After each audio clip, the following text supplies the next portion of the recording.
আসসালামু আলাইকুম ভিউয়ার্স। বাংলাদেশের সর্বশেষ আপডেট সংবাদে আপনাদের স্বাগত। জানিয়ে দেব হাতে থাকা সর্বশেষ আপডেট বাংলা সংবাদ। প্রথমেই সংবাদ শিরোনাম। আশুলিয়ায় লাশের স্তূপের সন্দেহভাজন কারিগর সাবেক অতিরিক্ত পুলিশ সুপার আব্দুল্লাহিল কাফি বিমানবন্দরে আটক। এরপর জানিয়ে দেব প্রধান উপদেষ্টার মন্তব্য, পাচার হওয়া অর্থ ফিরিয়ে আনা সরকারের অন্যতম অগ্রাধিকার। এদিকে বাংলাদেশ নিয়ে নতুন পরিকল্পনা পাকিস্তানের, প্রস্তুত রোডম্যাপও। এরপর জানিয়ে দিব যে কোনো সময় পদত্যাগ করতে পারে আউয়াল কমিশন, চলছে চূড়ান্ত প্রস্তুতি। আরও জানিয়ে দেব সুষ্ঠু নির্বাচন নিশ্চিতে তত্ত্বাবধায়ক সরকার ফেরাবে বিএনপি। সর্বশেষ জানিয়ে দিব ফের ঢাকায় আসছেন ডোলান্ডলু। এতক্ষণ শুনছিলেন সংবাদ শিরোনাম, এবারে বিস্তারিত। তবে অনুরোধ থাকবে ভিডিওটিতে একটি লাইক করবেন এবং কমেন্ট করে জানিয়ে দিবেন কোন জেলা থেকে আপনি আমাদের এই ভিডিওটি দেখছেন।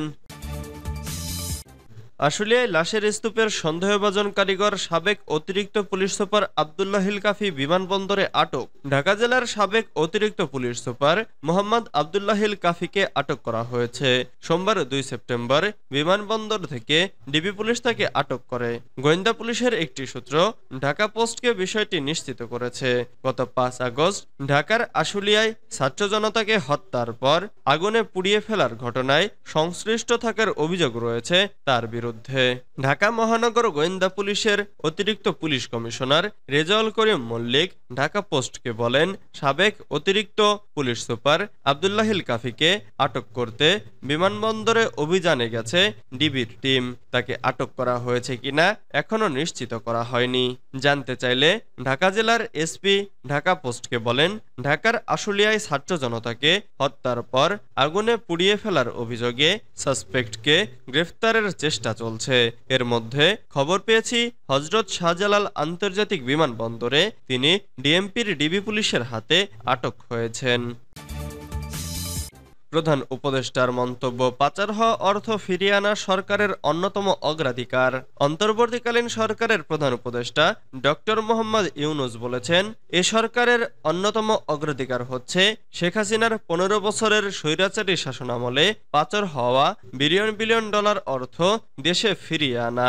সোমবার 2 সেপ্টেম্বর আন্তর্জাতিক মানবাধিকার আইনজীবী টবি ক্যাডম্যান অন্তর্বর্তীকালীন সরকারের প্রধান উপদেষ্টা অধ্যাপক ডক্টর মোহাম্মদ ইউনূসের সঙ্গে সৌজন্য সাক্ষাৎ করতে গেলে তিনি একথা জানান।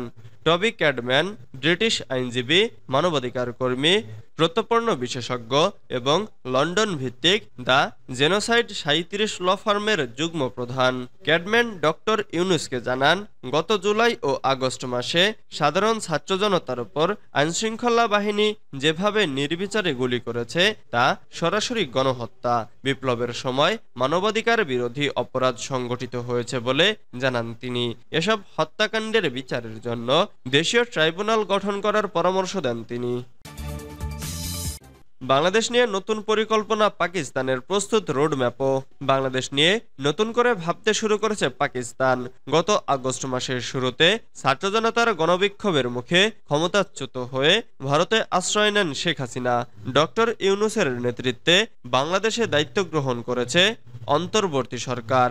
এরপরে বাংলাদেশের সঙ্গে সম্পর্ক নিয়ে নতুন করে তৎপর হয়েছে দেশটি। পরে রাজনৈতিক পরিস্থিতিতে বাংলাদেশের সঙ্গে সম্পর্ক পুনরুস্থাপনে পাকিস্তানে হচ্ছে উচ্চ পর্যায়ের নানা বৈঠক। এমনকি পাক প্রধানমন্ত্রী শেহবাজ শরীফ নিজেই নেতৃত্ব দিচ্ছেন এসব বৈঠকের। পাকিস্তানি সংবাদ মাধ্যম এক্সপ্রেস ট্রিবিউন জানিয়েছে, বাংলাদেশের সঙ্গে সম্পর্ক পুনরুস্থাপনের ইতোমধ্যেই রোডম্যাপ ও কৌশলপত্র প্রস্তুত করে ফেলেছে পাকিস্তান।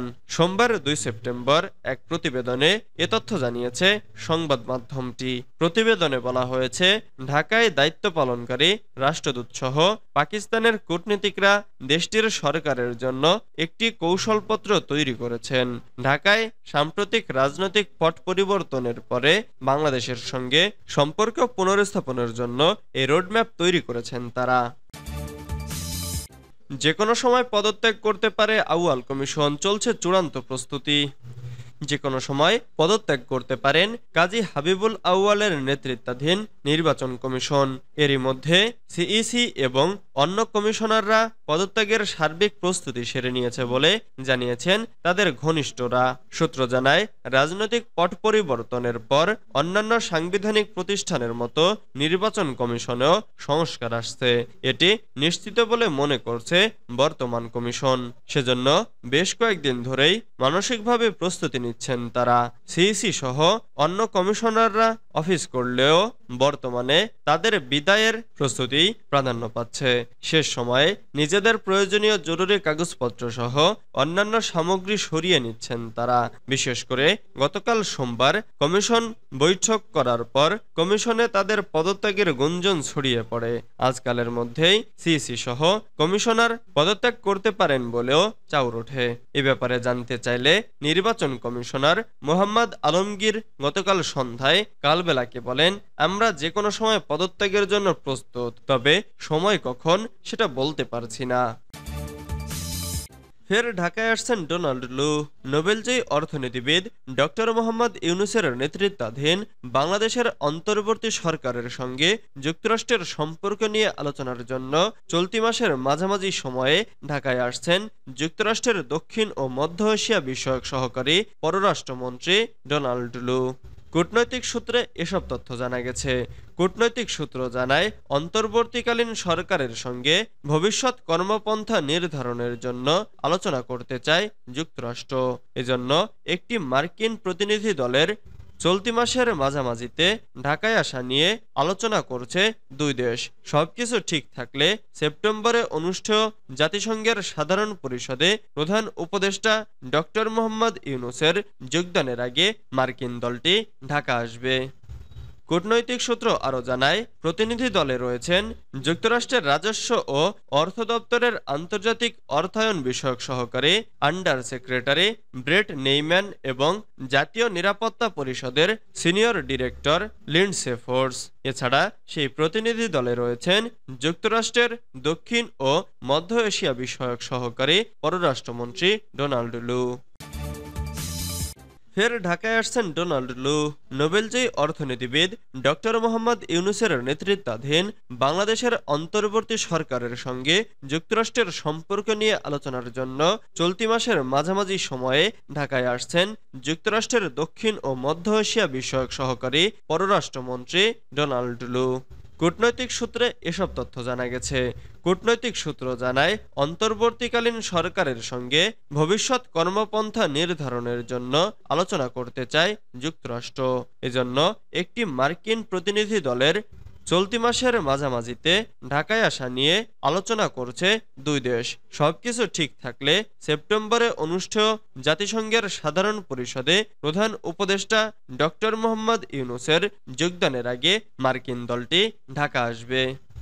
কূটনৈতিক সূত্র আরও জানায়, প্রতিনিধি দলে রয়েছেন যুক্তরাষ্ট্রের রাজস্ব ও অর্থ দপ্তরের আন্তর্জাতিক অর্থায়ন বিষয়ক সহকারী আন্ডার সেক্রেটারি ব্রেট নেইম্যান এবং জাতীয় নিরাপত্তা পরিষদের সিনিয়র ডিরেক্টর লিন্ডসে ফোর্স। এছাড়া সেই প্রতিনিধি দলে রয়েছেন যুক্তরাষ্ট্রের দক্ষিণ ও মধ্য এশিয়া বিষয়ক সহকারী পররাষ্ট্রমন্ত্রী ডোনাল্ড লু।